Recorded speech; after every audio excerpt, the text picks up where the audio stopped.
এখন শুনবেন স্থানীয় বাংলা সংবাদ। আসসালামু আলাইকুম। আজ বুধবার 11ই ভাদ্র, 12ই রবিউল আওয়াল, 26 আগস্ট। বাংলাদেশ বেতার, রাজশাহী। স্থানীয় সংবাদ পড়ছি উম্মে সালমা। প্রাথমিক ও গণশিক্ষা প্রতিমন্ত্রী ববি হাজ্জাজ বলেছেন, প্রাথমিকে প্রাইভেট শিক্ষা প্রতিষ্ঠানগুলো সার্ভিস দিয়ে ন্যায্য ফি নিতে পারবে, তবে অতিরিক্ত ফি আদায় করলে শক্ত ব্যবস্থাও নেওয়া হবে।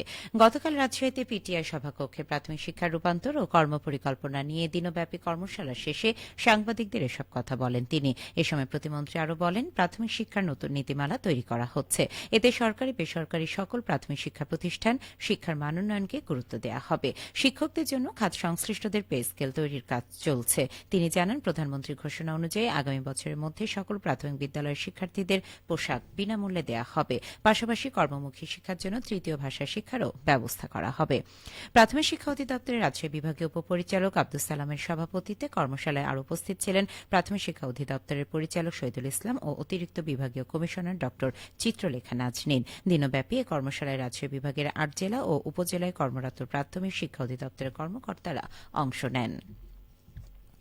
গাছ ও প্রকৃতি ভারসাম্য রক্ষা না হলে মানুষের অস্তিত্ব হুমকির মুখে পড়বে বলে মন্তব্য করেছেন রাজশাহী 3 আসনের সংসদ সদস্য অ্যাডভোকেট মোহাম্মদ শফিকুল হক মিলন। পরিবেশের ভারসাম্য রক্ষায় বেশি করে গাছ লাগানোর পাশাপাশি সেগুলোর যথাযথ পরিচর্যার উপর গুরুত্ব দিয়েছেন তিনি। গতকাল পবা উপজেলা নওহাটা উচ্চ বালিকা বিদ্যালয়ে ওয়ান চাইল্ড ওয়ান ট্রি শীর্ষক বৃক্ষরোপণ কর্মসূচির উদ্বোধনী অনুষ্ঠানে প্রধান অতিথির বক্তব্যে এসব কথা বলেন তিনি। করব কাজ, করব দেশ, গর্ব দেশ, সবার আগে বাংলাদেশ স্লোগানকে সামনে রেখে রাজশাহী মাধ্যমিক উচ্চ মাধ্যমিক শিক্ষা বোর্ড এ কর্মসূচির আয়োজন করে। পরিবেশ রক্ষায় প্রতি বছর দেশে 5 কোটি গাছ লাগানোর প্রয়োজনীয়তার কথা উল্লেখ করে সংসদ সদস্য বলেন, শুধু গাছ লাগালে দায়িত্ব শেষ হয় না, গাছকে সন্তানের মতো পরিচর্যা করে বড় করে তুলতে হবে। তিনি আরও বলেন, শুধু মেহগনি নয়, পরিবেশের প্রয়োজন বিবেচনায় ঔষধি, ফলদ ও সৌন্দর্যবর্ধক ফুলের গাছও লাগাতে হবে। বিদ্যালয়, বাড়ির আঙিনা সহ খালি জায়গায় পরিকল্পিতভাবে বিভিন্ন প্রজাতির গাছ লাগানোর মাধ্যমে সবুজ পরিবেশ গড়ে তুলতে হবে। অনুষ্ঠানে সভাপতিত্ব করেন রাজশাহী মাধ্যমিক ও উচ্চ মাধ্যমিক শিক্ষা বোর্ডের চেয়ারম্যান অধ্যাপক ড শামীমা খান চৌধুরী। নওগাঁর মান্দায় শিক্ষাক্ষেত্রে কৃতিত্বের স্বীকৃতি হিসেবে 276 জন শিক্ষার্থী এবং 49টি শিক্ষা প্রতিষ্ঠানকে পুরস্কৃত ও সম্মাননা প্রদান করা হয়েছে। গতকাল বিকেলে উপজেলা প্রশাসনের আয়োজনে স্থানীয় মুক্তমঞ্চ অনুষ্ঠান প্রধান অতিথি ছিলেন নওগাঁ 4 আসনের সংসদ সদস্য ডাক্তার ইকরামুল বারী টিপু। অনুষ্ঠানে এসএসসি পরীক্ষায় জিপিএ 5 প্রাপ্ত 158 জন, দাখিল পরীক্ষায় 5 জন এবং জুনিয়র বৃত্তি পরীক্ষায় বিদ্যালয় পর্যায়ে 91 জন, মাদ্রাসা পর্যায়ে 4 জন এবং ইবতেদায়ী পর্যায়ে 18 জন শিক্ষার্থীকে সম্মাননা দেওয়া হয়। একই সাথে এসএসসি পরীক্ষায় সাফল্যের স্বীকৃতি হিসেবে 30টি শিক্ষা প্রতিষ্ঠান, জুনিয়র বৃত্তি পরীক্ষায় 2টি, দাখিল পরীক্ষায় 10টি মাদ্রাসা এবং প্রাথমিক বৃত্তিতে 7টি বিদ্যালয়কে পুরস্কৃত করা হয়।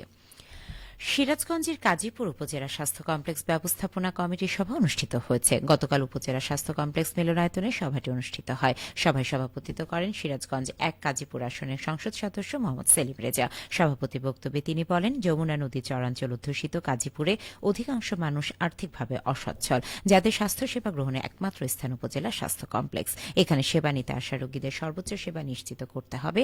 এক্ষেত্রে কোনো শিথিলতা মেনে নেওয়া হবে না। এই সময় 50 শয্যা বিশিষ্ট উপজেলা স্বাস্থ্য কমপ্লেক্সকে 100 শয্যা উন্নীত করতে পদক্ষেপ গ্রহণ করা হয়েছে বলেও জানান তিনি। আজ 12ই রবিউল আওয়াল, ঈদে মিলাদুন্নবী সাল্লাল্লাহু আলাইহি সাল্লাম। পবিত্র ঈদে মিলাদুন্নবী সাল্লাল্লাহু আলাইহি সাল্লাম উপলক্ষে রাজশাহী মহানগরবাসীকে আন্তরিক শুভেচ্ছা ও মোবারকবাদ জানিয়েছেন রাজশাহী সিটি কর্পোরেশনের প্রশাসক মোহাম্মদ মাহফুজুর রহমান রিটন। তিনি বলেন, মহানবী হযরত মুহাম্মদ সাল্লাল্লাহু আলাইহি সাল্লামের জীবন ও আদর্শে শান্তি, সাম্য, ন্যায়, মানবিকতা ও ভ্রাতৃত্বের শিক্ষা রয়েছে। তার আদর্শ অনুসরণ করে হিংসা, বিদ্বেষ ও বৈষম্য দূর করে সমাজের শান্তি ও সম্প্রীতি প্রতিষ্ঠায় সবাইকে ভূমিকা রাখতে হবে। তিনি মহানগরবাসীর শান্তি, সমৃদ্ধি ও কল্যাণ কামনা করেন। খেলার খবর। চাঁপাইনবাবগঞ্জে জেলা প্রশাসক গোল্ড কাপ ফুটবল টুর্নামেন্টের 5ম দিনের খেলায় বড় ব্যবধানে গোমস্তাপুর উপজেলা ফুটবল দল জয় পেয়েছে। গতকাল চাঁপাইনবাবগঞ্জ জেলা নতুন স্টেডিয়ামে অনুষ্ঠিত খেলায় মুখোমুখি হয় গোমস্তাপুর উপজেলা ফুটবল দল বনাম নাচল উপজেলা ফুটবল দল। খেলার নির্ধারিত সময় 6-0 গোলে নাচল উপজেলা ফুটবল দলকে পরাজিত করে জয় পায় গোমস্তাপুর উপজেলা দল। খেলায় ম্যাচ সেরার পুরস্কার অর্জন করেন বিজয়ী গোমস্তাপুর উপজেলা ফুটবল দলের খেলোয়াড় বাদশা মিয়া। সবশেষে আবহাওয়া। আজ সকাল 6টায় রাজশাহীতে তাপমাত্রা ছিল 27.8 ডিগ্রি সেলসিয়াস। এ সময় বাতাসে আর্দ্রতার পরিমাণ ছিল 96%। রাজশাহী পার্শ্ববর্তী এলাকায় আজ সূর্যোদয় হয়েছে ভোর 5টা 43 মিনিটে এবং সূর্যাস্ত সন্ধে 6টা 29 মিনিটে। সংবাদ শেষ হলো। আমাদের পরবর্তী স্থানীয় সংবাদ প্রচারিত হবে দুপুর 12টা 10 মিনিটে।